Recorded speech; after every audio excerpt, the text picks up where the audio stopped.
આપણે આ મરચાં લીધા છે તો મરચાંના આપણે સરસ ભજીયા બનાવવાના છે. તો ભજીયા બનાવવા માટે આપણે આવી રીતના કટિંગ કરી નાખવાના છે. સરસ કટિંગ કરી નાખશું પછી એના ભજીયા બનાવવાના. અત્યારે ચોમાસાની ઋતુ છે તો ચોમાસામાં આવા મરચાંના ભજીયા ખાવાનું સારું લાગે છે. આવા મરચાંના ભજીયા ખાવાની મજા આવે. મરચાંના ભજીયા બનાવવાના છે.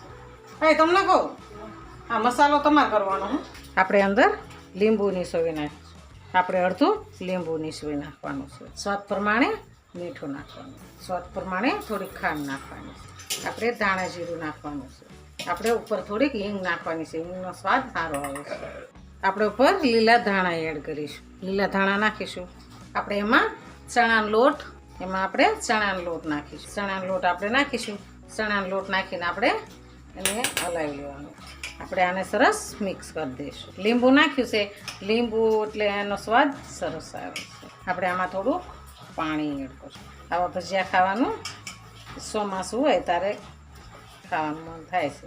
ઘરે આવ્યા તો કે શું બનાવવાનું છે? આપણે આજ ભજીયાનો પ્રોગ્રામ કરવાનો છે. હા, ભજીયા કરીને ખ્યાલ. આપણે ગરમ તેલ મૂકી દઈશું. આપણું તેલ ગરમ થઈ જાય, આપણું તેલ સરસ આવી ગયું છે તો આપણે એમાં મરચાં એડ કરી દઈશું. આપણે મરચાંની એડ કરી દઈશું. સરસ આપણે તળી લેવાના છે. એકદમ કટિંગ મરચાંના ભજીયા સરસ લાગે છે. અને અત્યારે ચોમાસામાં તો આવા ખાવાનું તો મન થાય.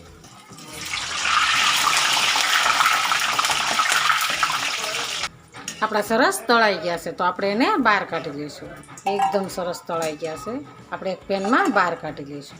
આપણે આંબલીની ચટણી અને મરચાંના ભજીયા સરસ તૈયાર થઈ ગયા છે.